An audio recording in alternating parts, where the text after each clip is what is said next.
The Girl in the Wreckage. The sky above was burning red. Jace walked slowly across the broken desert, his boots sinking into soft sand. The wind carried the smell of metal and ash. This planet had been a battlefield many years ago. Now it was dead and forgotten, just like him. He wasn't a soldier, not anymore. Not since the war ended. Now he was a scavenger. He searched the old war zones, picking up scrap and selling it to traders. It was not a good life, but it kept him alive. And today, he found something strange. Something that made him stop walking. Crash site. Half buried in the sand was a small alien pod. Smoke still rose from the twisted metal. It looked new. Too new. Jace crouched down, hand on his old plasma knife. The door of the pod was slightly open. He could hear a faint sound coming from inside. Breathing. Carefully, he pulled the door open with a creak.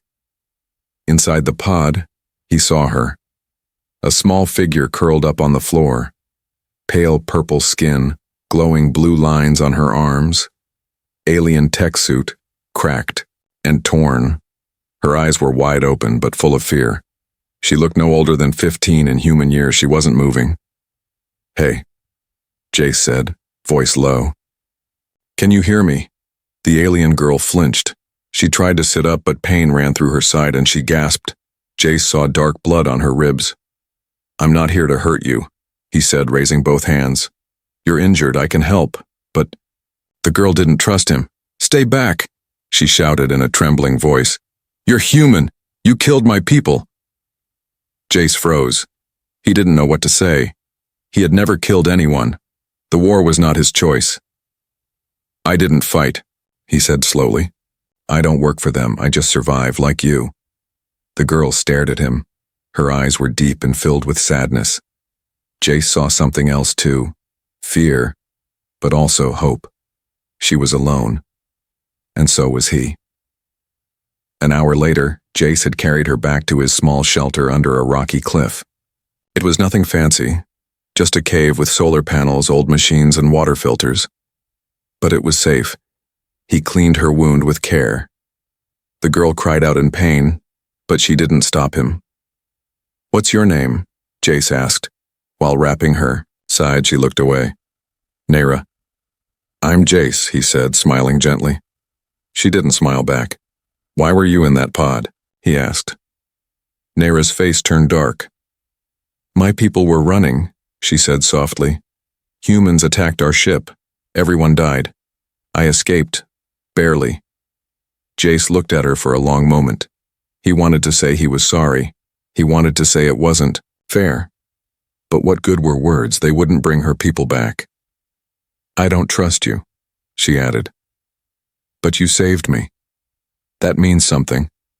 Jace nodded. "I don't expect you to trust me, but if you want to live, you need food, rest, and safety. I can give you that." Nayra said nothing. She lay back on the bed and stared at the ceiling. That night, Jace sat near the fire, staring at the stars. Nayra slept in the back room, but not peacefully. She kept waking up from nightmares. He could hear her whispering in her sleep. Names. Maybe the names of her family. Or her people. Or friends she lost. Jace's hands tightened into fists. This war. It had destroyed too much. People like him and Nayra. Just tools in the eyes of the powerful. He stood up and checked the scanner. A red light blinked. Something was moving. In the sky, drones. They were searching the crash zone. Jace's heart sank. They had picked up Nayra's signal, and they would come for her. Fast. He ran inside and shook Nayra awake. "We have to move," he said quickly. "They're coming." Her eyes shot open. "Who?" "Military drones, human. I think they tracked your pod." Fear returned to her face. "I can't go back," she said. "They'll kill me." "I won't let that happen." She looked into his eyes. For the first time, she saw something different in a human's face. Not hate, not coldness. but real care. She nodded. Minutes later, they rode across the desert on Jace's old hoverbike. Behind them, the sky glowed brighter as 3 black drones swept across the sky like birds of death. Jace took a sharp turn toward the cliffs. "We're going to an old mining cave," he shouted. "It's deep underground, they won't find us there." Nayra held on tightly, her breath shaky. As the drones fired lasers into the sand behind them, she did something unexpected. She whispered, "Thank you." Jace didn't reply, but he smiled, not because she said thank you, but because he now knew one thing for sure. He wasn't alone anymore, and maybe, just maybe, this was the beginning of something bigger than both of them. Hunted by the sky. The night had never felt so heavy. Jace and Nayra lay in the deep shadows of an old mining tunnel, far beneath the surface of the desert. The walls around them were damp and cold, carved by machines that hadn't worked in years. It was the perfect place to hide. Above them, death waited. Drones circled the sky, red lights blinking through the clouds like watching eyes. They were programmed to scan for life, heat, and movement. They were fast, silent, and deadly, and they weren't going away. Jace listened to the static on his scanner. The signal was strong. Too strong. "They know you're alive," he said quietly. Nayra sat nearby, her back resting against the tunnel wall. Her wounds were better now, thanks to Jace's medkit, but she still looked weak. The glow in her skin had faded. "They'll never stop hunting me," she whispered. Jace looked at her. "Why you? What's so special about you?" She didn't answer right away. Then she reached into the small metal case she had pulled from her ship before it crashed. She opened it slowly, revealing a tiny silver cube, glowing with soft blue light. "This," she said, "is not just alien technology. It's my people's last hope." Jace leaned in. "What is it?" "It's called a starseed. It holds the memories, science, and language of my entire world. It was created by our leaders when we knew war was coming. If I bring it to the right place, it can call the elders, the real ones, the ones who once made peace between galaxies." She looked up at him, her eyes dark and tired. "If this falls into human hands, they'll erase everything we were." Jace stared at the cube. He wasn't a hero, he never wanted to be. But now the fate of a whole people sat in front of him, held in the small hands of an alien girl who barely trusted him. He sighed. "Then we protect it." The next morning, the drones returned. Louder, closer, smarter. Jace had to act fast. He powered up his old defense grid, something he salvaged years ago from a broken satellite. It wasn't built for war, but maybe it could slow them down. "Stay behind me," he told Nayra. A single drone found the tunnel entrance and fired a warning. "Shot!"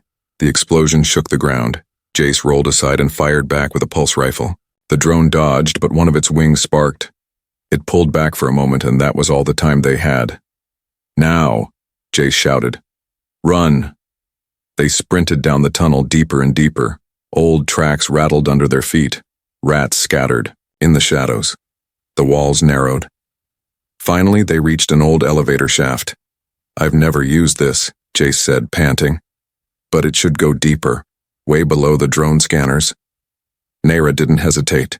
She jumped in. Jace followed, and with a loud bang, the elevator dropped into darkness. Down below, silence returned. They lit a torch. The lower caves were strange, filled with crystals that reflected light in colors Jace had never seen. Nayra stared at them in wonder. "This place, it feels alive," she said softly. Jace nodded. "The planet may be dead, but some places still hold energy." They rested for hours. Nayra told Jace more about her world, how it was once full of song and light, how humans came pretending peace, then launched a surprise attack, how her people were too trusting. "How do I know you're different?" she asked him suddenly. Jace looked at her. "Because I didn't sell you when I found you. Because I'm still here. And because I've lost people too." He pulled a small photo from his pocket, an old image of a woman and a young boy. My mother and brother, both gone. Bombing on Vega 3. Nobody ever talked about it. Said it was a mistake. Nayra stared at the photo. Then she whispered, "Maybe we both lost our homes." Suddenly the torch flickered. A cold wind rushed through the cave, and something moved. Jace stood up fast. "Stay back," he whispered. From the shadows a figure emerged, tall, armored, and carrying a high-grade blaster. It wasn't a drone. It was a human soldier. And he wasn't alone. 2 others stepped out, aiming their weapons. "Put your hands up," one of them said coldly. "We're taking the alien." Jace didn't move. "She's done nothing wrong," he shouted. The soldier laughed. "She's carrying illegal tech. She's an enemy of the state. If you protect her, you're a traitor." Jace looked at Nayra, then back at the soldiers. He stepped in front of her. "I guess that makes me a traitor." The soldiers raised their guns, but before they could fire, the crystals around the cave began to glow, bright and blinding. A deep sound echoed, like a song but ancient and wild. Then a shockwave of light burst out, knocking everyone to the ground. When Jace opened his eyes, the soldiers were unconscious. Nayra was standing, glowing again, her hands around the starseed. What did you do?" Jace gasped. "I didn't do it," Nayra said. "The seed did." She turned to him. "It protected us. It knows we're not ready. But it's watching. It will test us. All of us." Jace helped her walk away, deeper into the cave, leaving the soldiers behind. "Then we better be ready," he said, "because this is no longer just about survival."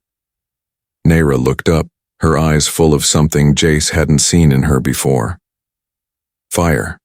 It's about saving what's left of the galaxy." Voice of the fallen silence filled the cave. The soft crystals no longer glowed, and the strange light from the starseed had faded. Nayra sat near a rock wall, her arms wrapped around her knees. Jace stood not far from her, watching the path they came from, listening for any sound. The soldiers had not followed. Not yet. But Jace knew they would be back, and this time they'd bring more than guns. He turned to Nayra, who was still staring at the cube in her hand. It looked so small now, harmless like a toy, but it wasn't. It had stopped time, repelled weapons, knocked out trained soldiers, and now it was quiet. "I think it wants to tell us something," Nayra said at last. Jace came closer. "You mean it's alive?" Nayra shook her head. "Not alive, a recorder, a voice, a memory." She pressed the sides of the cube. It floated into the air, spinning gently. Lights blinked, then it stopped, and projected an image. A glowing figure stood before them, made of blue light. Her face was kind but tired. Her long robes moved like water. She looked ancient, wise, and broken. "Who is that?" Jace whispered. Nayra's voice cracked. "That's my mother." The hologram began to speak. "This message is for any who still carry the light of truth. If you have found this, then our world is gone, and I am no more." Jace listened quietly. "I am Alina of Vale," the voice continued. "High Guardian of the Archive. We sent our children across the stars, carrying fragments of what we were hoping someone would care. Hoping someone would listen." The image flickered for a second, then returned. "We were a peaceful race. We believed in building, not breaking. But we were blind. We didn't see the danger coming until it was too late. A war began, not with bullets, but with silence, lies, fear. And by the time the weapons came, our people had already been erased from the minds of those who once called us friends." Jace felt cold all over. Was this true? Had humans really started the war? Alina's voice grew softer. "Whoever you are, please protect this message. Let others know that we existed, that we were more than enemies, that we sang, that we dreamed, that we loved." The hologram faded. The room was silent again. Nayra didn't move. Tears slid down her cheeks, slow and quiet. Jace sat beside her. He didn't speak. He knew words weren't enough. After a while, she said, "I was supposed to die. That's what they wanted. They shot down our ship so none of this would reach anyone." Jace clenched his fists. Why would they do that? Why would humans want to erase your people's truth? Nayra looked at him, her voice trembling. Because power fears memory. And my mother. She was memory. Suddenly, a sound echoed from the tunnel. Footsteps, fast, heavy. Jace jumped up, blaster in hand, but it wasn't soldiers this time. It was someone else. A figure stepped into the chamber, old, gray-bearded, wearing patched armor and a half-broken breathing mask. He looked human, but different. He raised both hands. "Don't shoot. I'm not with them." Jace lowered his gun slightly. "Then who are you?" "Name's Keller," the man said. "Used to be military. Now I just help people who don't want to get killed." He looked at Nayra. "You're the girl, aren't you? The one from the broadcasts. The one they're hunting." Nayra didn't answer. "I've been tracking you for 2 days," Keller said. "I saw what that cube did. You've got something real, and that means you're in more danger than you know." Jace frowned. "We already know they want to kill her." Keller shook his head. "Not just kill her. They want to control her." "That seed in her hand, it's a key," Jace blinked. "To what?" "To the ancient network," Keller said. "There are ruins across the galaxy, left behind by the builders. They connected planets, people, even minds. No one knows how to turn them on anymore. But that seed, it might." He looked serious now. "That's why the government's scared. They don't want balance, they want control." Jace glanced at Nayra. She was holding the cube tighter now. "I don't know how it works," she whispered. "I'm not a leader." Keller smiled. "Sometimes the people who say that are the only ones who should lead." They left the cave that night. Jace and Nayra followed Keller to a hidden hangar deep under the sand. A stolen scout ship sat ready. As they boarded, Keller handed Jace a map. "There's a builder ruin on a moon called Urine," he said. "If your friend can get the seed there, we might just wake up the galaxy." Jace looked at Nayra. She nodded. For the first time, she wasn't running away. She was heading toward something. As the ship lifted off, Jace looked out the window at the desert below. It looked like nothing had changed, but deep inside he knew everything had. He had seen truth. He had seen pain.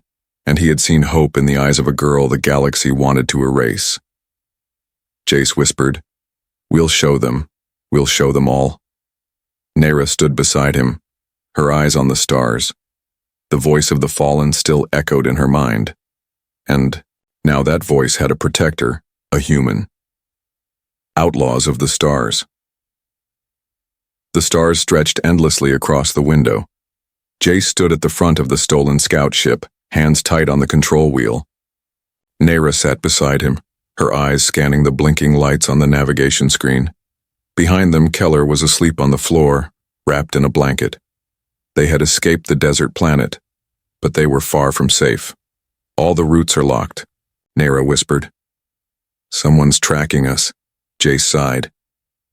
"Yeah, and it won't be long before they catch up." He looked at her. "You sure the moon of Urine is the right place?" Nayra nodded. "The seed wants to go there." "I don't know how I know, I just feel it." Jace trusted her, but the galaxy didn't. Within hours, 2 military ships appeared behind them. Jace swore under his breath and pushed the controls forward. The scout ship shook as it jumped into faster-than-light speed. But it wouldn't last. "Yar, engine's overheating," Nayra said. "I know," Jace snapped. "Hold on." The stars blurred. Space around them warped and twisted. Jace aimed the ship toward a nebula, full of dust and static. A perfect place to hide, or die. The ship dropped, out of light speed, and shook violently. Smoke poured from the back. They were falling. "I can't hold it," Jace shouted. Then everything went black. They woke up on a frozen moon. The ship was cracked but still in one piece. Keller groaned as he stood up. "Everyone alive?" Jace checked Nayra. She nodded weakly. He looked outside. Gray ice stretched in all directions. The sky was filled with lightning. Mountains of crystal loomed in the distance. "This isn't Yareen," Jace muttered. "Where the hell are we?" Nera touched the seed. "It's close," she said. "This is one of the hidden places. The seed can guide us from here." Jace raised an eyebrow. "So we crashed in the right place?" "For once," Keller groaned. They left the ship, walking across the ice with thick jackets and breathing masks. The wind was sharp like knives. But Nera walked ahead without fear. She followed something only she could sense. Hours passed. Then they saw it. A door, ancient, tall, and made of glowing blue stone, hidden inside the mountain wall. Symbols moved across it like waves. Alien symbols. Nera stepped forward and placed the seed in the center. The door lit up and opened. Inside was a vast chamber filled with light and energy. Holograms lit up the room. Scenes from the past. Alien worlds, humans shaking hands with Nera's people, great halls of peace. It was all there. Truth. Memory. Proof. "This is the Builder's Archive," Keller whispered. "They kept records of everything. If we send this out, we could change everything." Jace nodded. "And we will." Nera moved toward the central console. But then, an explosion rocked the chamber, the side wall burst open, and armed soldiers stormed in. "Hands up," shouted a woman in black armor. Her voice was cold, commanding. Her face was hidden behind a mask. "Give us the alien girl. Now." Jace moved in front of Nera. "Not a chance." The woman raised her weapon.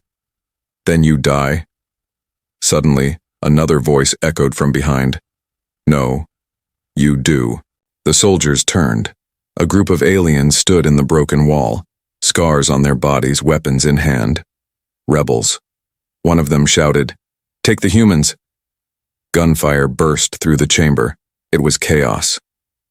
Jace pulled Nera behind a pillar. Keller shot back at the soldiers. The rebels attacked from the side. In the center, the seed glowed brighter. Then, everything stopped. Time froze for a split second. The seed rose into the air. A giant beam of light exploded from the archive, firing into the sky above. It was a signal, sent across space. Every planet, every ship, every screen. For a moment, the galaxy saw what Nera saw, the truth. The soldiers fled. Some rebels dropped their guns and fell to their knees. And Nera? She stood in the middle of the chamber, glowing again. Not afraid, not hidden.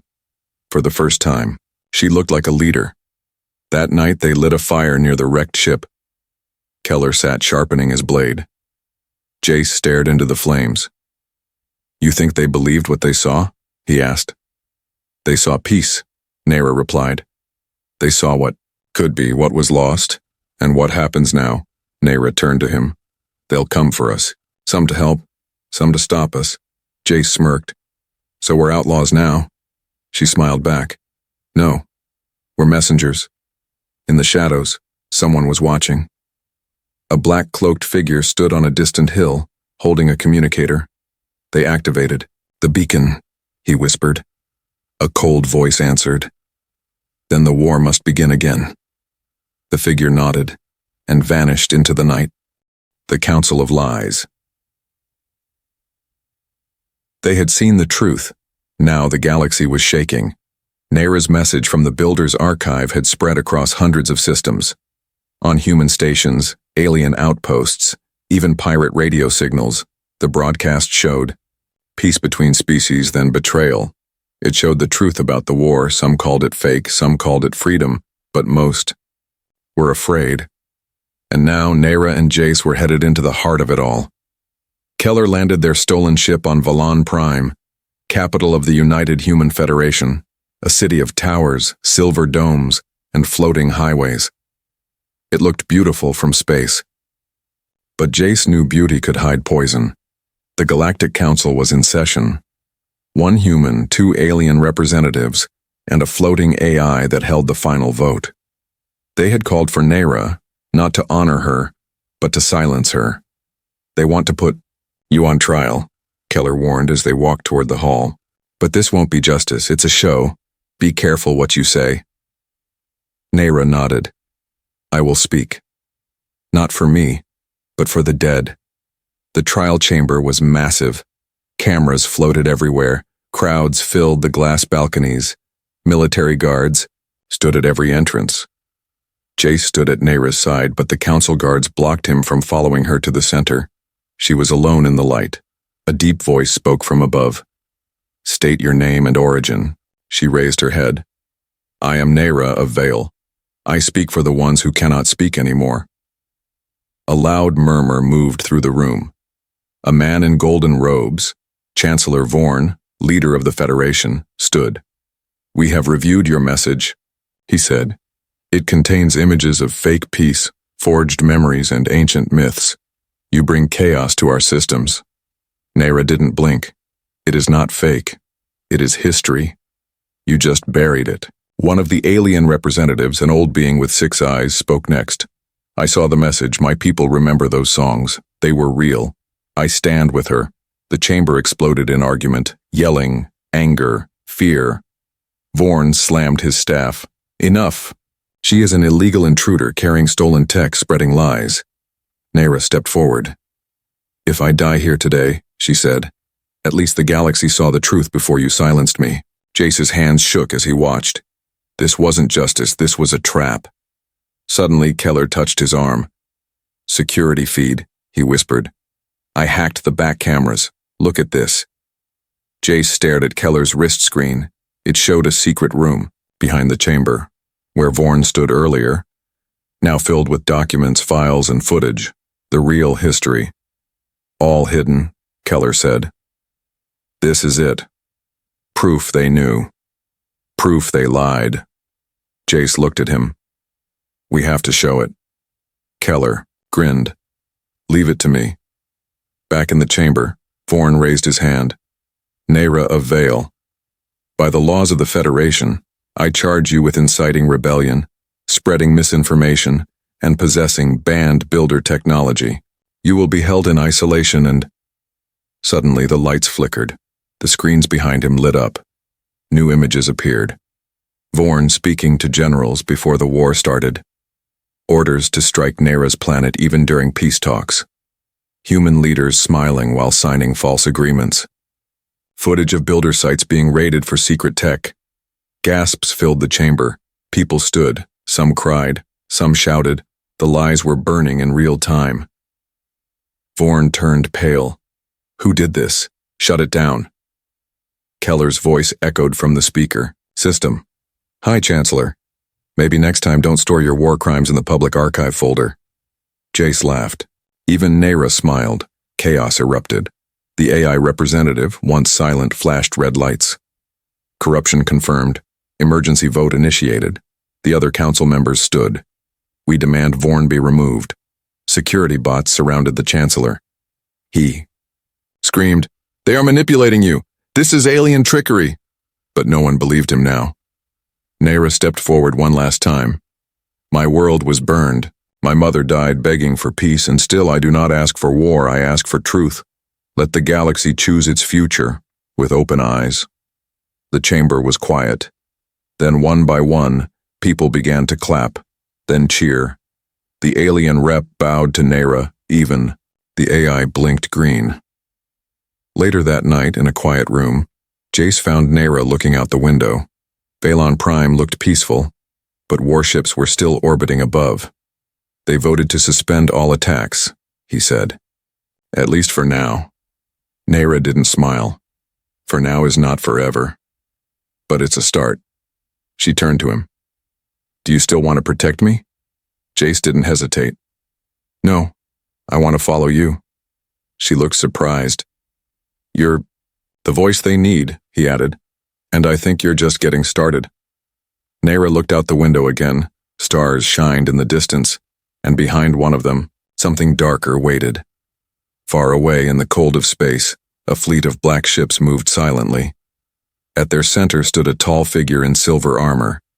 He held a hologram of Nayra in one hand, and crushed it with the other. They chose her, he said. a voice behind him replied. Then we burned them all. The engines roared. The real war hadn't even begun yet. The last battle begins. The galaxy had heard Nera's voice. But peace is a fragile thing.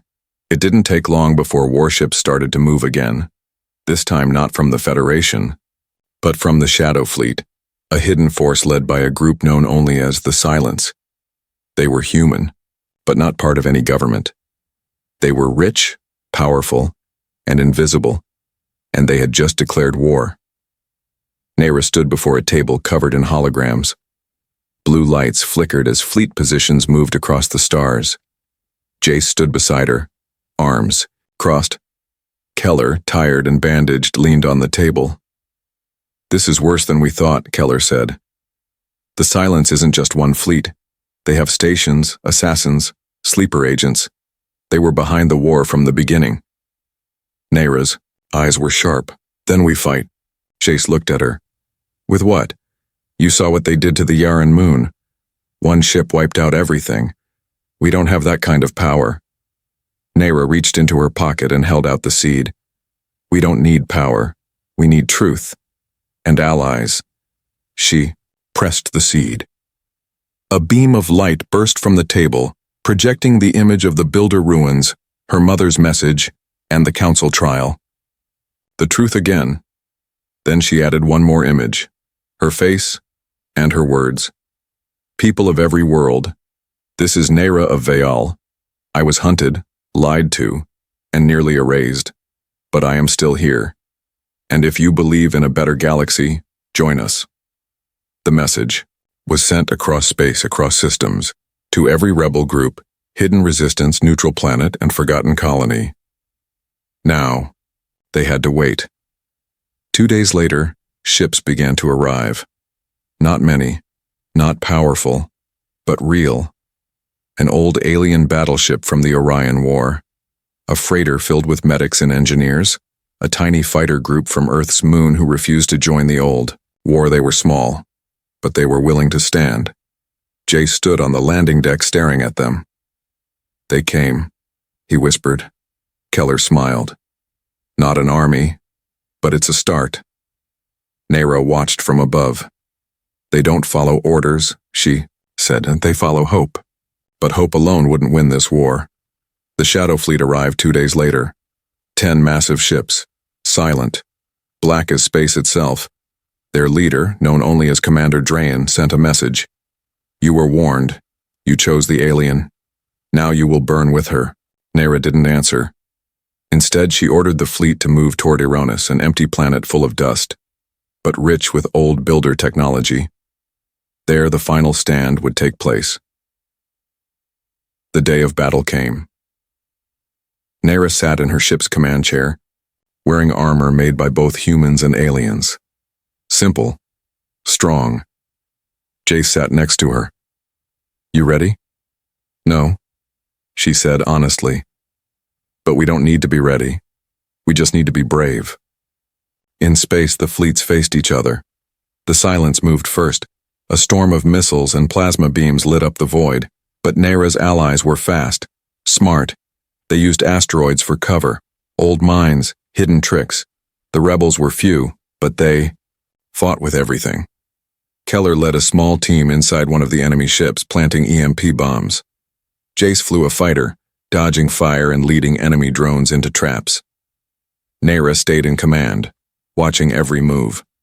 She had learned from war, but she was not of war. She was fighting to end it. Then the main ship of the Shadow Fleet aimed its cannon. It wasn't just a weapon, it was a planet killer. One shot, and Ironis would vanish. With it, the seed signal, the archives, the truth, everything. Nera stared at the screen. "We won't reach it in time," her pilot said. Jace's voice crackled over comms. "Nera, I can get close." "What are you talking about?" "I've got one bomb left. If I fly straight into the cannon core, I can blow it from inside." She froze. "No," she said. "You'll die." Jace's voice was calm. "Someone has to. You gave the galaxy a voice. Let me protect it." Tears filled her eyes. "Jace, please." But the comm cut off. Jace flew faster than he ever had. Lasers flew past his wings. His ship was on fire. But he didn't stop. He thought of Nayra's smile, of her first words, her last goodbye. He closed his eyes and hit the trigger. A fireball lit up the stars. The Shadow Fleet's main ship exploded from the inside. The rest of their fleet panicked, without orders, without their commander. They scattered. The battle was over. Nayra's side had won, but her heart was broken. Later, the survivors gathered on Aronis. Nayra stood before them. "Today, we lost heroes," she said. "But we didn't lose hope. The war is over. Now, we begin something new, not ruled by fear, but by memory, by truth, by unity." And she held up the seed. "I name this galaxy not after my people, not after the war, but after one soul who showed me kindness in the dark." She took a breath. "The Jace Accord begins today." In the silence that followed, people bowed their heads, and the galaxy changed. Not because of armies, but because one human and one alien decided to be friends. The girl who changed the stars' years had passed. The war was over. The seeds of peace had grown. But peace is like a garden. It needs care, courage, and sometimes the memory of pain. The galaxy now lived under the Jace Accord, a system where humans and aliens shared leadership, technology, and truth. Schools taught the full history. Nayra's message, the Builder's archives, and the crimes of the past. It wasn't perfect, but it was better. And in every corner of every system, people whispered the name Jace. On the moon of Velara, children ran through the halls of the Unity Museum, a beautiful structure built from alien crystal and human steel. They stopped at the most important display, a small cube floating in a glass case. The starseed. Next to it stood a statue of a young man, in a pilot's jacket, smiling gently, his hand pointed to the stars. A tour guide spoke softly as if in the presence of something sacred. "This is Jace Marin," she said, "the man who gave his life to stop the Shadow Fleet. He wasn't a soldier, he wasn't a general. He was just kind, and that kindness saved us all." A girl raised her hand. "Did he love the alien girl?" The guide smiled. "Some say yes, some say he loved everyone. But what matters most is, she loved him back." Far away, on the green world of Etherian, Nayra stood alone on a high cliff. The wind lifted her dark cloak. Her eyes, older now, wiser, watched the sky. She had not aged much. Her people lived longer, but she felt every year in her heart. The council still called her Chancellor Nayra, leader of the Accord. She still carried the seed. But no title, no speech, no victory could fill the space Jace had left behind. She spoke, to him often, quietly when no one listened. "You gave me your voice," she whispered, "so I could give the galaxy mine." In the capital city, the first peace dome was being built. Humans and aliens together, brick by brick. Statues of both species lined the walls, and at the very top, in the center of the dome, a symbol shined bright. A circle split into two halves, one shaped like Earth, the other like Vale. Nayra stood beside an old man now, Keller with silver hair and cybernetic knees. He smiled. "Did you ever think this day would come?" She looked around. "No. But Jace did." Keller nodded. "Funny. How one soul can rewrite history, but peace never sleeps." One night, as Nayra reviewed diplomatic messages, a warning flashed on her console. "Distress beacon received. Unknown signal." She opened it. A shaky voice. Small, weak, scared. "We found something. Deep space. Old builder. Tech not shut down. Something's waking up." The signal cut off. She stared at the screen, not afraid, but alert. Later, in a quiet ceremony, she stood before the new generation of peacekeepers, young, hopeful cadets from many species. She handed them something wrapped in cloth. They opened it. The starseed. "It's yours now," she said. I've carried it far enough. One of them asked, "Where will you go?" She smiled. Where the signal came from. The cadet looked worried. But what if it's dangerous? Nayra placed her hand on his shoulder. I've seen war. I've seen death. And I've seen a boy give everything so that I could live. I won't waste that gift. As Nayra's ship lifted from the launch pad, crowds gathered. No speech was given, no broadcast sent, but people watched with quiet pride. She wasn't just a leader anymore. She was a legend, the girl who changed the stars. In the stars alone, she opened a drawer beside the pilot's seat. Inside was a photo, faded, worn, of a human boy in an old jacket. Standing next to a smiling alien girl under the sky of a dead world, she touched the edge of the image.